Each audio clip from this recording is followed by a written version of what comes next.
Recently, I've seen a good few creators in the productivity space making videos about the book The 12-Week Year. Ali Abdaal, for example, had a video just in the last couple of weeks. I myself, when I started this channel about 4 years ago, made a good few videos about the 12-week year when I first started making content. In this video, I'm going to share with you why I don't think the 12-week year method works. Yikes, I know. Why from time to time, regardless of how good the plan seems to be, why we fail. There's a couple of reasons why people will set goals and fail even with the best laid plans, and I want to talk about why those happen. And I'm going to be talking about the 3 or 4 times that I've tried to implement the 12-week year and failed. If you're interested in how this book works, I would recommend checking out some of the videos that I mentioned and my own video from lots and lots of time ago, so it might not be that good quality, but I had a good summary of the 12-week year at the time.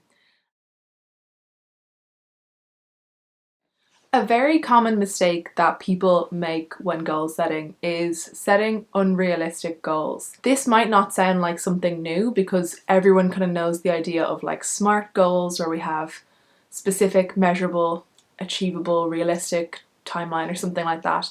And people know that we need to be realistic with what we can achieve. But I think even with that information, even with that knowledge that we need to be realistic, there's still a tendency towards setting unrealistic goals when it comes to our time and what we actually have in terms of our given circumstances. This is something we talk about in acting classes. What is a character's given circumstances? That's essentially their situation that they're in at this very moment. So what are all of the facts before we go into the given situation on stage?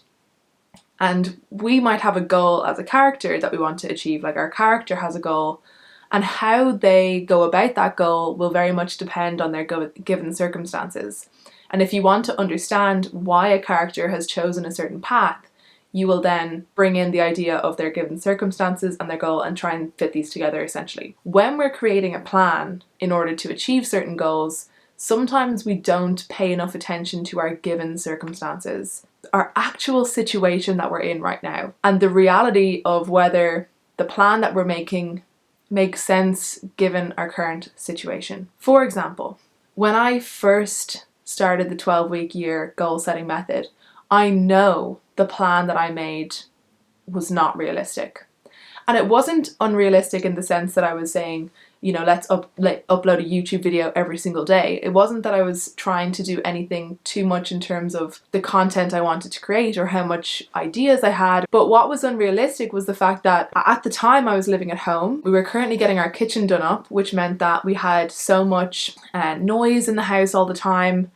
At this point, I wasn't telling anyone that I was doing YouTube, so I wasn't going to be doing these anywhere else in the house. I was just trying to film them in my bedroom when no one else was home. And the situation was just not conducive to producing content. I filmed a couple of videos on campus in my university in the really early mornings before anyone had shown up. I wasn't set up to succeed with this goal. We can then be really frustrated because we wanted to achieve something and it might have seemed realistic in that producing 1 video a week is pretty realistic, but the circumstances aren't there. Another idea that's kind of linked to this is the idea of our areas of responsibility that we have in our life already. And sometimes when we're setting goals, we have these really nice, shiny things that we want to do, but unfortunately, we've already committed to other things in our life and we're not really thinking about those things when we're setting goals. It seems like it's realistic to want to get up at 7 and go to the gym in the morning, but in reality, we might be way over committed with work, and what ends up happening is we're getting up at 7 to do work in the morning and get extra work done so that we can meet the commitments that we already have. And this was something that for such a long time I didn't have an awareness of. I would really beat myself up for not staying consistent with YouTube content, for example, because it seems like something I should be able to do. It's not a huge time commitment for me. I have a lot of ideas, I have a lot of content that I want to produce, but I'm already committed to so many other things, and these take priority over the goal that I have. Running the company is more important than producing this content. No matter how much I love it, no matter how much I think it will bring me in terms of joy and in terms of a creative outlet and in terms of potentially monetary value in the future, that doesn't matter, unfortunately. What matters is this bigger commitment that I've made that does take priority, because there's people really waiting for me on different things. From time to time, when we set goals, they get lost to the wayside because we're not aware of our current responsibilities. If you're interested in this idea, I've recently made a video about planning with regards to areas of focus or areas of responsibility, and taking a look at my areas of responsibility that I have, so that you can try and create a clear picture for yourself. But what I'd recommend is try and create a list of all of the areas of responsibility that you have in your life. Plan accordingly. If you're finding that you have more time to give, then it means, yes, we could maybe target a goal. If you're finding that you don't have any more time when it comes to all the time that you need for your current area of responsibilities, that might mean that you need to let go of some things. And this is something that in the last couple of months, I've slowly but surely been able to start letting go of responsibilities that I have and passing them off to other people, or just completely getting rid of them, so that I can then have time to focus on the things that I enjoy, or potentially the goals that I might have regarding this YouTube channel. This is something I feel isn't talked about enough in goal setting books, is the idea that most of the time we actually don't have time for what we're trying to do, and if we're trying to squeeze it all in, we might just make ourselves unhappy and overworked and burnt out. And the reality is we need to take a look at where our time is already going before we can take on anything new, and that's something I think not enough people really think about. I think so many books on goal setting and trying to achieve your goals focus on the idea of consistency and say that basically if you can just be consistent, you will get whatever you want. And the challenging thing about that is life is inconsistent. It just is. The second time that I followed the 12-week year program, we hit a global pandemic. So that kind of changed things quite a lot, because the whole world around us changed. And while certain goals were not affected by this, other ones definitely were.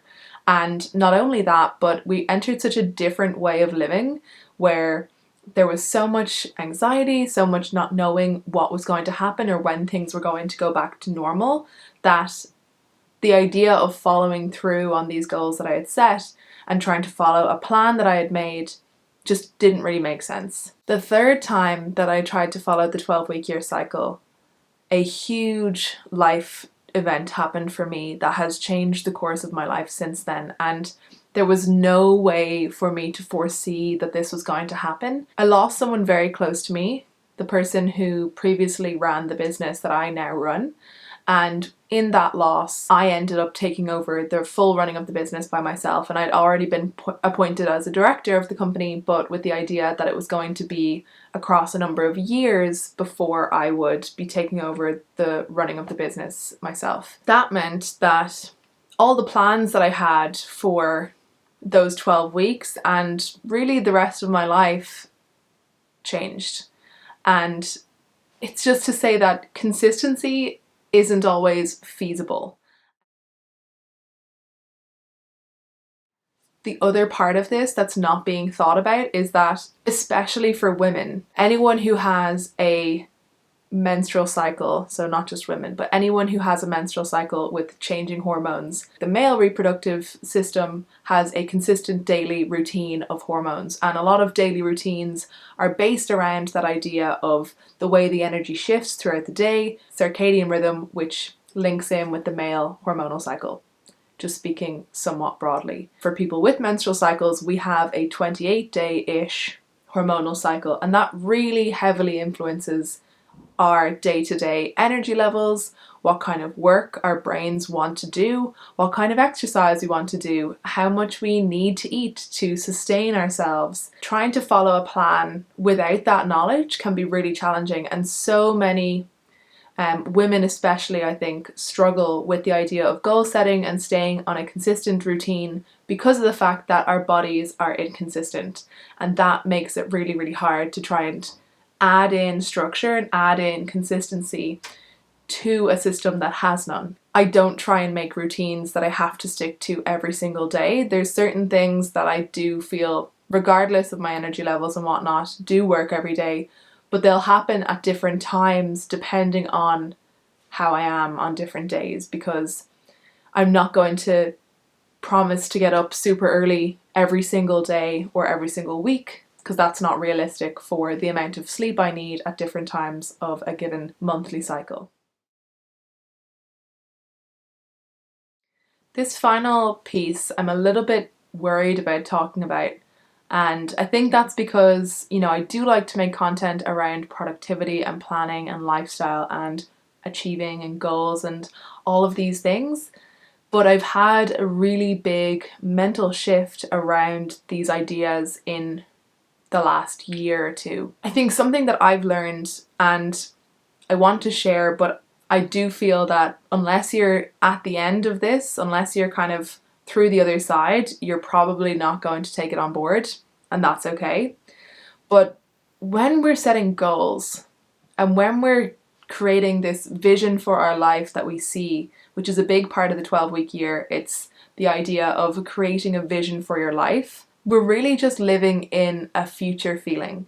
We're thinking about when we do this, then we'll feel like this a lot of the time. So if I did a PhD, then I would feel successful. Then I would achieve academic success. I'd feel that sense of achievement. If I had enough money to be able to go on holidays when I want or do these different things, then I would be happy. And most of the time we're craving a certain feeling and we're setting goals that are trying to get us to that feeling. And we're thinking really far in the future. And to be honest, most of the time when we achieve whatever it is that we're trying to achieve, we find that actually we don't feel what we hoped we would. And that can be a really hard thing to do or to feel and to experience. And for myself, a lot of the goals I've achieved, I thought would make me feel a certain way, and they didn't. Got my PhD, don't feel any better after it. It's not to say that I regret it. It's not to say that I don't recognize that it was a huge achievement. It just didn't make me feel the way I thought it would. I reached a big income goal last year. It didn't make me feel any better.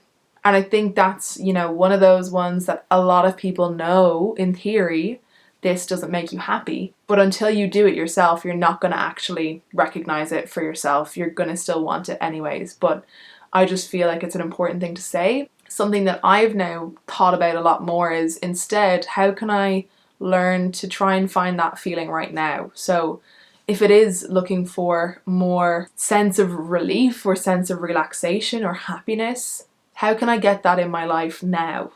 What things can I be doing now in order to feel that now? So trying as much as possible to be in the present.